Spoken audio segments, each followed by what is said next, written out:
Word with you of encouragement at the end of such a tumultuous year. 2020, so many people declared that it was the year of vision. Boy, did we see things differently. I think that's an overstatement. But if we made it to this point, so many of us have come through difficulty. Some people came through challenges that they've never experienced in their entire life. So I came to share a prophetic word with you today to carry into 2021 with you. So I want to start here. Joel 2:25 says, I will repay you for the years the locusts have eaten. If you've heard that passage before, you probably can relate to it, meaning you're going to get back everything that you lost. Here, this word was to the children of Israel. It said that they would have fruit, because the locust, meaning, and metaphorically, meaning anything that came against them that caused them to experience loss. I think this can relate to us in our situation today. But God promised them, just like he's promised us, to restore if we would turn our faces to him. In their case, they had to repent for some things that they had done. But if we would turn our faces to God, if we would depend solely on God as we have throughout this year, that he would restore everything that we have lost. 2021, I'm declaring accelerated overflow. As a prophet of the Lord, I'm declaring accelerated overflow. What does acceleration mean? It is an experience, a sudden movement, that a supernatural surge to move you forward. Many of us in this year have been in a holding pattern. I'm a business owner, like many other business owners. People lost business, they lost jobs, things of such. You just felt like you were in a holding pattern. You're like, I just want my life to get back normal. I know that you all are probably feeling the same way. I just need some sense of normality. So here it is that God's promises are going to be fulfilled in one or more areas in your life. This is what I sense the Lord is saying this year. This is not a word to just give you false hope. This is a word to bring you revelation of what God has already said. Now, what happens, I want you to be ready, because when God moves, he can move quickly, swiftly on your behalf. God is honoring the faithfulness and the favor that has been on your life throughout this entire year. For those who have been faithful, you have a responsibility in this.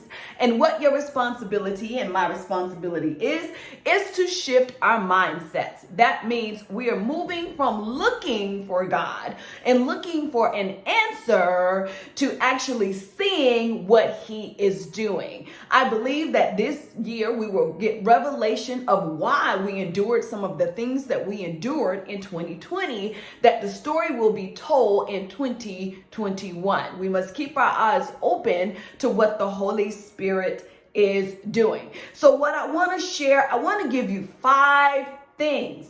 I need you to get this. 5 things that reveals that your prophetic purpose is ready to be unveiled. Your prophetic purpose. Every person has a prophetic purpose in the earth. And it's in this season that we discover why we're really here. Now, most of us think that things got to go well before you understand that I'm operating in purpose. But most of us really discover purpose in the most difficult times of our lives.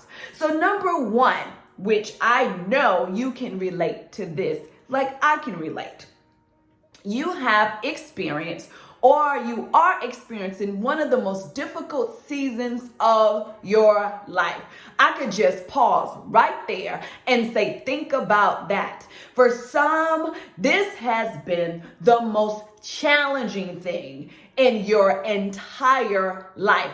That is the first sign that you are ready for your prophetic purpose to be unveiled. So when I talk about relating to that, what this means is you're like, I try to do the right thing. I purpose in my heart to move in the things of God, but I've come to a place where it seems like things are not working in my favor. If that's you, I want you to put that in the comments that yes, this has been one of the most challenging seasons of my life. For some people, they thought this was the end, and for so many, this was the end.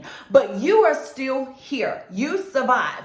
And by now, you should know it's not because you have been the greatest or the most wonderful person, but God has a specific plan and assignment on your life. So here it is. Let's talk about David. I'm going to give you some characters so that we can better understand why we're encountering what you're encountering. So in 1 Samuel, the 30th chapter, and some of this may be familiar to you, but this is where David had just gone out to battle, being obedient to God, doing what God had prompted him to do. And he returns to his home in Ziklag, and everything had been destroyed. Have you ever thought that you were doing what God had purposed in your heart to do, in your life to do, and things seem to be going awry? Things seem not to be working in your favor. So here it is that David is in this position. Not only had he lost his homes, he lost his family, his property, that everything had been taken away, but then those that he was in battle with turned around and blamed him for everything, for this tragedy. Said, this is your fault. So if you could understand the position that he was in, many of us were in this same, or are currently in this same position, that you're like, I tried to do the right thing. I tried to do what God was commanding me or commissioning me to do, and here I am in this position, and I don't even know how I got here. So here it is. David really could have given up easily and say, I am done with this.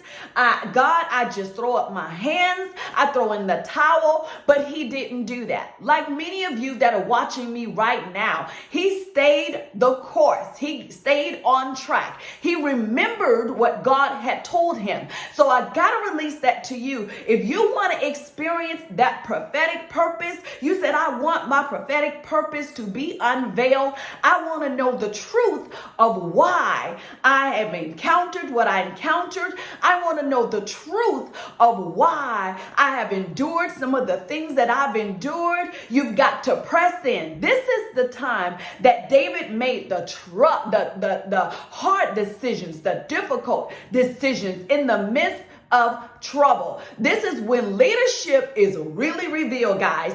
So I need you to get this. What I need you to put in the comments right now, in spite of, I'm not done yet. God gave me that word a couple of weeks ago and I can't shake it. So I want to release that to you. This is the mindset that David had to have. I'm not done yet. In spite of what I lost, in spite of who left me or who blamed me or who said I wasn't worthy, I'm not done yet. And you have to say that with an assurance and a confidence that God is on your side. When you go to 1 Samuel, the chapter 30, you'll see that they came out victorious. David turned his face to God, became realigned, and got back everything the enemy had taken from him. We will experience victory in spite of. You just have to stay the course. So the first thing, if you remember what I told you, is that when you realize I'm in one of the most difficult seasons of my life, but I believe it's a setup for greater things to come. Now, I'm going to move to number 2, because when things don't happen the way you plan, you said, yes, this is a hard season, but the second thing that's a sign that lets you know you're ready for that prophetic purpose to be unveiled is when things don't happen the way I planned. In 2019, I had all these plans and things I wanted to do in 2020. God said it was the year of vision, but it didn't happen the way I thought. I knew we were going to see things as we've never seen them before, and that is the truth. But in this season, when when things didn't happen, you have all these plans and things you want to do. I was supposed to travel internationally and do some ministry stuff, and none of that was able to happen the way I thought it was going to happen. It still happened, but remember that quote, not the way that I thought it should happen. So many of us have had to revise our plans. We had to undo some things. We had to learn how to do things differently. When you're so accustomed to doing things the way you do them, sometimes life forces you to think about things a different way. And it can be downright uncomfortable. Are y'all getting this? Downright uncomfortable in this position. So here it is that Ezekiel finds himself. Ezekiel was born to be a priest. He was a part of the Levitical order. So, whatever family you're born into, that's what your ministry assignment is. So he thought he was supposed to be a priest because he was born in the Levitical order. So here it is that he is captured and he's living in Babylon. So it looks like he's not going to be able to fulfill the call that is on his life. I know I'm preaching good already. But what happened in the 30th year of his life? You can read this in Ezekiel 1:1. And in the 30th year of his life in captivity, that he had an encounter with God. Now, this blew my mind because the encounter opened him up to a portal of the prophetic. Even though he had a priestly mantle, God took him into a different area. In difficulties like this, we often discover other things that are part of us that we overlooked or that we never considered. So I need you to get this. In this difficult place of captivity, he launched into the ministry of the prophetic. I know that is true for so many people that are listening to me right now, that you discovered some new things. I want you to tap that. That's me. I discovered some new things about my God. I discovered some new ministry things that I didn't even consider, some things that I was afraid of. I realized that God has need of it, and I'm now in a place I'm ready to submit it. So I'm going to move a little faster. Let me get to number 3. I hope you're enjoying this. You said, I am ready because I have number 1 and number 2. But if you don't, let's move to number 3. Number 3 is when you've lost something that you thought you needed. Now, this right here would preach all by itself. It's so easy to become dependent on things you thought you needed. Sometimes it's jobs, it's money, it's people, relationships, things that you think you can't live without. Sometimes it's addictions, things. I'm a shoe addict. I can tell the truth, guys. I love shopping. But in this season, I could not go shopping because it really was dangerous. Now listen, loss is hard, but it is a natural part of our lives. So when we lose things, it makes us feel hurt and uncomfortable because you become so dependent on whatever it was. But this is what happens. God will never let what you lost be the best you've ever had. Can you trust God for that? Can you type in the comments, I trust God for next. I trust God for next. I need you to say this and say this with an everlasting conviction. So now let's talk about Isaiah and Uzziah. Uzziah was a king of Judah, and Isaiah became dependent on Uzziah because he was a really good king. Things went well under his tutelage. He restored some things for the children of Israel, and they became really dependent upon him until sin entered into his life through pride. And when it entered into his life through pride, God removed him and he died. So I want you to imagine you being so dependent on something. They said, I gotta work this 9 to 5. I gotta make this money because I don't know how I'm gonna survive. But in this season, you discovered new streams. You discovered new things and ways for provision to come into your house. It forced you to think differently. So when Isaiah lost Isaiah, this is when he began to see God for himself. His destiny as a prophet became alive. And this is when he really recognized that he could hear God and he could see God. Now, the loss was devastating, but the reveal that came after that loss must have blown his mind. Can you understand that today? So number 4, the fourth way of recognizing that I am ready for my prophetic purpose to be unveiled is that I have been encountering opposition. Things have been blocking my promise.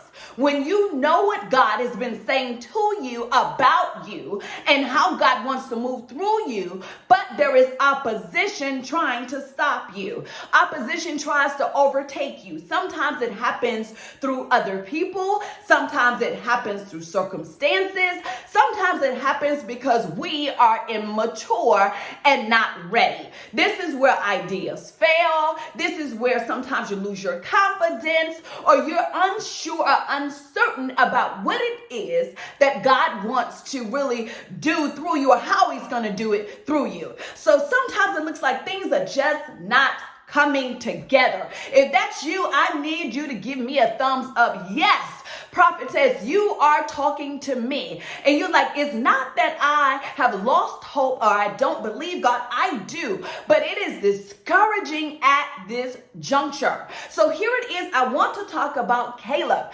because a lot of people talk about Caleb and him being one of the ones to spy out the land and bring back an awesome report.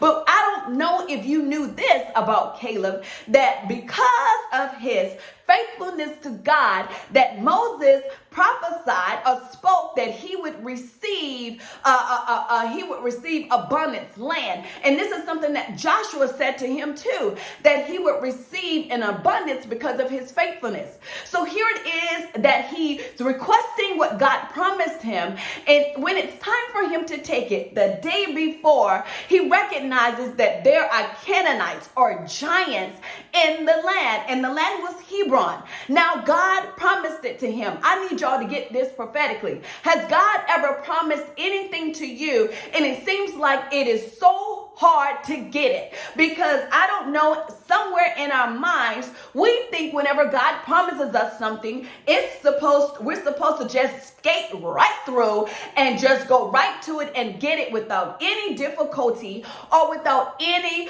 opposition. And so here it is. He says, God promised this thing to me, but it is my responsibility, I feel a preach coming on, to drive out the things that are trying to stop me from fulfilling the promises of God. God did say it about you, and just because it's hard doesn't mean that it's not God. Sometimes you have to discover the more in you to get to the thing that God has promised you. Do you understand this today? So this season was hard. So the things that he told you in 2018 or 2019 or even in 2020, they are still yours. You have a responsibility to drive out every ounce of opposition that tries to stop you from fulfilling the promise that God has for your life. I need you to type in the comments, I'm here for it. I'm here for all of it. I'm here for all of it. Everything that God has promised me. I will not get this close to the promise. I survived 2020 because there is destiny awaiting me. I'm coming up on number 5. So here it is. Number 5 is when you've been repositioned by God. Now I need you to get this because this doesn't mean that you reposition yourself. I realize that a lot of people are moving around trying to do things physically, trying to discover next. But every move that you take, you better be assured that God told you to do it, or you will remove yourself from a position or a posture from receiving the abundance that God is releasing. And I need you to get this today. Yes, in this season, when you reposition, you are forced out of your comfort zone. But you got to be clear. This is a place where you will think differently. Your perceptions and ideas must be different. You will see differently and you will hear differently. You will not encounter God the same in 2021 like you did in 2020 or 2019. There's some things that have happened in the secret place in your closet when you couldn't get to anybody that you're going to come out refreshed. You're going to come out with a new mindset and a brand new attitude about what God means to you and how desperate you are to fulfill the plans that he has for your life. Are you getting this today? And so here this is with Ruth, that Ruth was in a position, and people like to preach about her Boaz, but I want you to know this dear girl was stripped of everything she knew, everything that was familiar, and she was launched into a position to do something she had never done before. And because of her willingness, don't miss this, catch this, her willingness to do what God had commanded her, she received the blessing. She and her family received the blessing, and she wound up becoming a part of the lineage of Christ. Now, this doesn't necessarily mean a physical move, because fleshly people think that a physical move is going to end all your problems and open up new doors. But if your mind doesn't change, if you are not aligned with what God has ordained for your life, you will still be out of place and you will not receive. What we're talking about is a spiritual move. So lastly, I wanted to remind you of what God is releasing in this season 2021. God has released a word on us, and he has said crowned. And I need you to put that in the comments. Crowned. You said, prophetess, it doesn't feel like a crown, a coronation. But here it is, the word of the Lord that God gave TLC and he gave us to share with you is Psalm 65:11. And when this word came, y'all, I was just overjoyed because I could see this thing in the Holy Ghost. It says, you crown the year with a bountiful harvest. Did you get that? You crown the year with a bountiful harvest. Even the hard pathways overflow with abundance. What does that mean? Oh my God. That means even in the difficulty, the places where you thought you weren't going to yield anything, God says you're going to have overflow. There's going to be a crazy abundance in the year of 2021. Why? It's a harvest. So for those who have been sowing, who've been sowing quietly, who continue to do what God was commanding them to do, who didn't take a break from pursuing God, those who were not on the sideline but stayed in the game and said, God, I'm going to go through until the end. No matter how long you have waited, be ready, because God can open doors quickly. I need you to receive this. God is escorting you into a new season. God is escorting you. So you're not alone. I know it feels like it at times. I know you felt abandoned at times. He says, I will never leave you nor forsake you. And if you can understand that, you said, I am crowned. This is the year of coronation. This is the year that I recognize my royalty. This is the year that I recognize who I am truly in God, and why I was able to endure, and why I was able to stand. I have been sustained because the power of God is with me. That is the word for 2021. Be encouraged in the Lord, and happy new year to you and to yours.